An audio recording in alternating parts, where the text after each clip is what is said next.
The NBA playoffs are finally here, and that means some of the biggest NBA Showdown DFS slates of the year.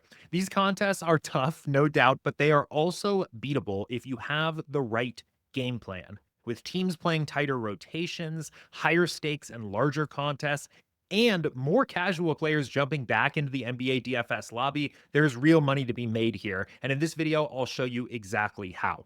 My name is Jordan. I'm the head coach here at SaberSim, and we've helped players win millions across every major DFS sport. Today, I'm going to walk you through the strategy that I use to attack NBA Showdown contests during the playoffs. By the end of this video, you'll have a complete, dialed in approach to building smarter lineups and getting your money down good all the way through the NBA Finals.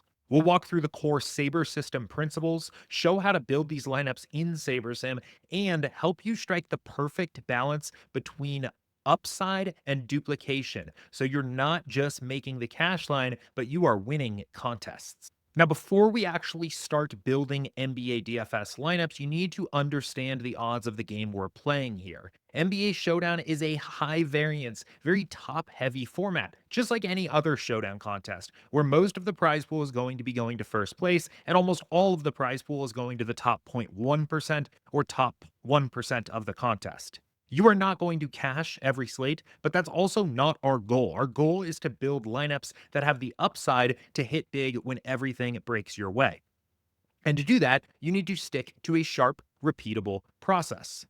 And that process starts with optimizing your contest selection and slate selection portfolio. The best part about the NBA playoffs is that they are filled with NBA Showdown slates. One of the biggest edges you can have in terms of actually realizing profit is playing more of them. You should commit to the playoffs. Don't try to beat the game on the very first slate you play after watching this video.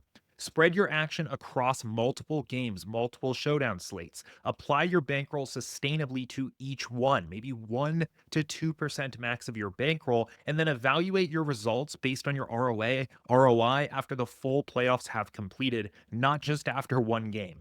Remember, we are shooting for top 1% outcomes here. And even if we are very good at achieving those top outcomes, they're going to be rare. So you need to commit to the playoffs and make sure you give yourself enough time to realize those outcomes. But let's actually start building some lineups here. And to do that, we're going to be using SaberSim's trusted build, review, revise system. And that starts by uploading our entries file to SaberSim, which we can do in the contest tab. Now, I will mention this does require you have already registered for your entries. I'm going to assume you know how to do that. If you don't, I'm linking another video in the description of this one that shows you exactly how to reserve entries ahead of time. To upload your entries file to SaberSim, once you've reserved, just click the Upload Entries button, download template file from the site, and you can just pull that file directly into SaberSim.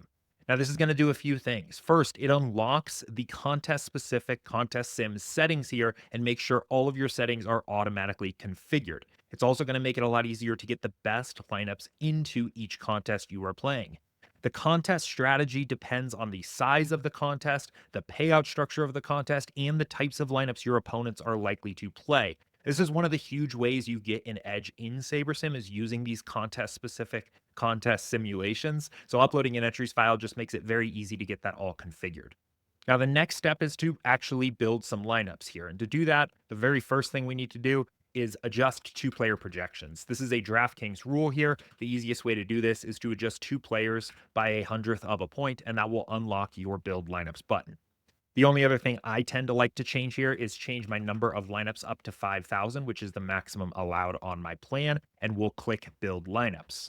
Now, while this is building, you'll note that I didn't do anything ahead of building those lineups, apart from uploading the entries file and making those two tweaks. I want to leverage the simulations alone for my first build. When you build NBA Showdown lineups on SaberSim, we're using play-by-play game simulations that factor in the rotations, the matchups, how players have been playing recently, Vegas odds and props, everything to explore the full range of possible game scripts and generate a huge pool of high upside lineups from those different outcomes. So we want to take advantage of that. The Sims are not just optimizing by average projection here. We are getting the optimal lineups for individual ways the games might play out. And we'll be able to review and revise these lineups and fine tune and make sure that they're doing what we want to do strategically on the slate here in just a second. But the reason build, review, revise starts with build is because you're best served by making that first build just a default build using the SaberSim simulations. Now, after your lineups have been built, you can either kick off the contest sims with there'll be a green button that says run contest sims here. It may also start automatically depending on the way you have your settings configured. Now, the contest sims are using the settings we set up just a second ago in the contest tab to evaluate your lineups in each contest you are playing. They're factoring in the size of the contest, they're factoring the lineups your opponents are most likely to play, and they're factoring in the payout structures of those contests, and then returning an ROI score for every contest you're playing for each lineup we built.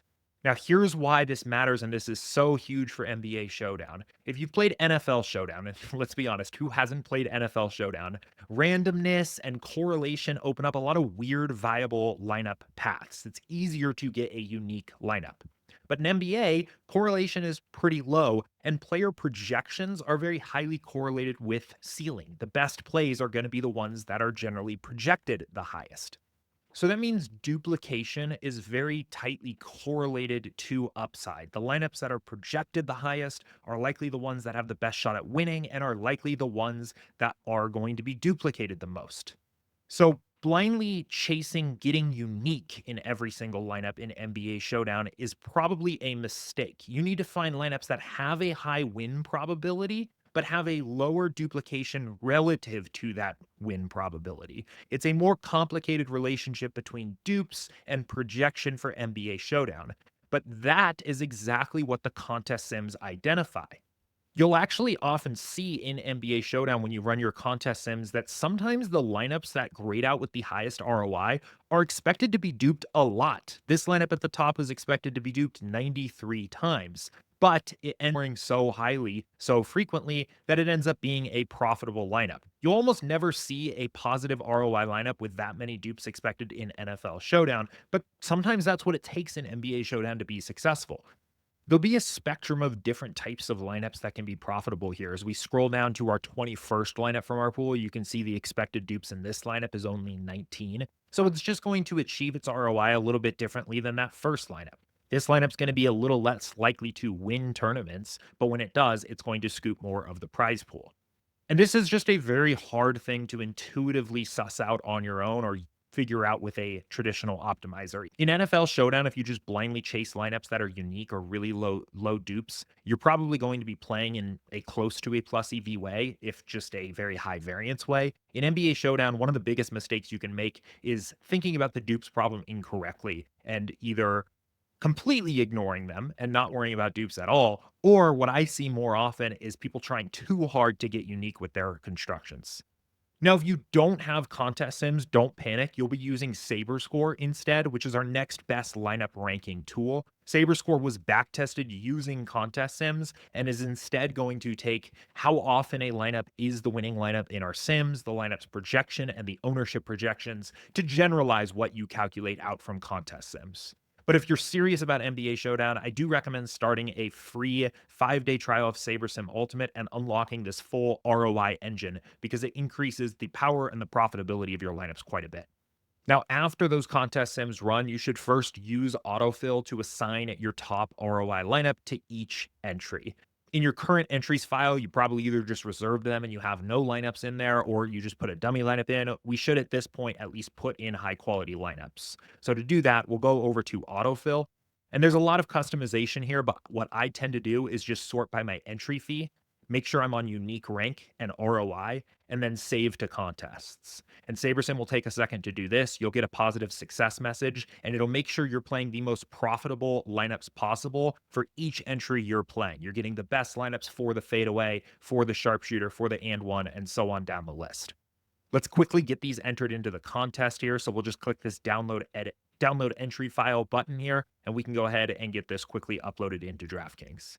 Now, our goal with any of these contests is to play profitable, high quality lineups. And that's exactly what we have here. So if you don't have any takes about the game in question, and honestly, if you are playing this strategy, for as many NBA Showdown playoff games as you can. You probably won't have a take about every single game. It's totally fine to just rock with this. You've got good, profitable lineups entered into each of your entries here. But if you have an edge or you've done some research here or just want to spend some time to review your portfolio, now is the time to do it. And you're going to do most of that over here in the left-hand side on the players table. And I recommend mostly focusing on this leverage column here.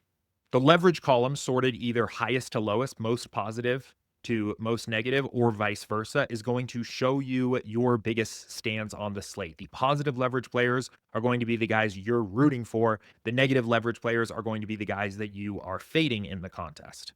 And you can review both your captain exposures and your utility exposures, and this should generally stack up with your research or your takes on the slate. Now, if you're a film grinder that's going to be watching these games, tracking matchups, scouting rotation shifts, being a slate early on one of these changes can unlock quite a bit of upside, especially as we get into the real playoff series here where the teams are playing against each other over and over again. There's obviously going to be strategic shifts as the series goes along. Now, once one of those shifts has happened, maybe a guy that typically comes off the bench is now in the starting lineup for a defensive matchup. A lot of times it's too late to actually get a lot out of that particular edge. It's going to be baked into the projections for the very next game. You have about a 1 game period of time where if you have a strong take about a way a team might strategically change their approach, you should trust it. So review your highest and lowest leverage players and make sure it adds up with the way that you actually think the game is going to go or the way that you want to play the slate. And the best way to do that from there is to adjust exposures here. Now, this example of this game here is one of the play-in games here. So we're going to get 1 game. It's not like these teams have been playing in a series so far. So I'm going to take a little bit of a different approach just to give you an example of how to adjust exposures. One of the things that I often like to do here is take a look at the captain exposures and see if there is maybe kind of more of a secondary option on the team that might be going a little under-owned. And I like to often end up going over the field on those guys.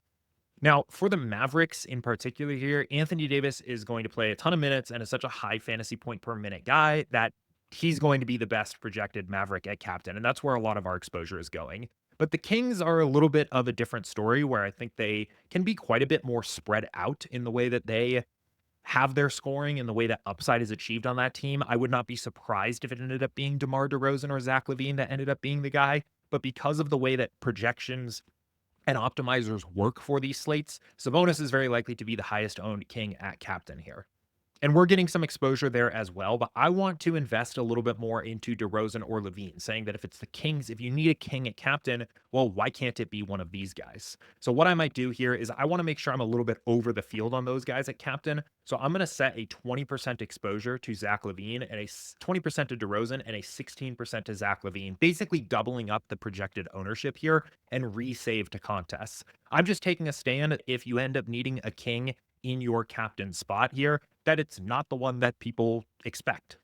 I'm also going to shore up the bottom of my captain exposures here. I don't really want to play any of these lower projected guys. They're popping in a couple of our lineups here, so I'm going to remove them as well and then click save to contests. Now, when you do that, let's actually remove Dante Exum as well. Get a couple of these guys out of here. And when you do that, SaberSim is going back through the fill process, looking at the contest sims and finding the most profitable lineups to play while listening to the takes here. So those were my takes for this game. I'm playing a little bit more of some contrarian-ish kings in my captain spot instead of just going in on Sabonis there heavy. But whatever your takes are for this slate, maybe you have a different opinion about how you want to take advantage of your utility spots or whatever. Maybe there is a defensive matchup of a guy that you think might end up getting a little bit more minutes or something like that. You can make those adjustments here and then click save to contest. SaberSim will help you find the most profitable way to do it. Now, one thing to note that you might see, especially if you're using contest sims and going through this process, is you see my min destination ROI is now saying it's negative 24%, which means SaberSim is putting in a lineup that it thinks is unprofitable into one of these contests somewhere. My worst overall lineup is negative 24%. Now, this is a useful thing to note. It is useful to know that you are essentially off the beaten path of what the Sims think is profitable. But what the Sims think is profitable for NBA Showdown can be a little narrow and it's very projection oriented. By making these adjustments to exposures, I'm really saying in some way that I think DeMar DeRozan or Zach LaVine are slightly underprojected, or maybe they're going to come in a little bit lower owned than even the Sims expect. So I typically am okay dipping into some of these a little less profitable lineups for NBA Showdown here, knowing that I'm getting paid back in real ROI once the contest locks by their projection actually maybe being higher than expected or the field ownership being lower than expected. Now, if I've lost you with that, don't worry. All I'm really saying here is you should understand as you are making changes to your exposures, you're essentially giving some no ball takes to the SaberSim Sims. The Sims are going to make sure you're doing everything you can in the most profitable way according to the contest Sims. Don't overly sweat a negative min destination ROI, especially if you've made some adjustments to exposures. Now, once you are happy with your overall portfolio of lineups here, you just want to do save to contest one more time, get your updated entries file back into whatever site you are playing on, and you should be good to go. Now, the last thing I'm going to note here, probably should have mentioned this when we started building lineups, is when to build here. The one thing you do want to make sure is that you do have those confirmed starting lineups for each team. That will be indicated with a green check mark next to the team names here, and also a green check mark next to the player names on the status column right here. Once we have those confirmed starting lineups will come out a little bit earlier for the NBA playoffs, and they'll be a little less volatile, but there will be throughout the series, especially once we get into the actual playoffs itself, some situations where a team does do a surprise different starting lineup. Maybe they're down 0-2, they want to shake something up in game 3. You'll see that kind of stuff happen. So just make sure, just like any other NBA slate, that you're building with the confirmed starting lineups when you sit down to build your NBA showdown.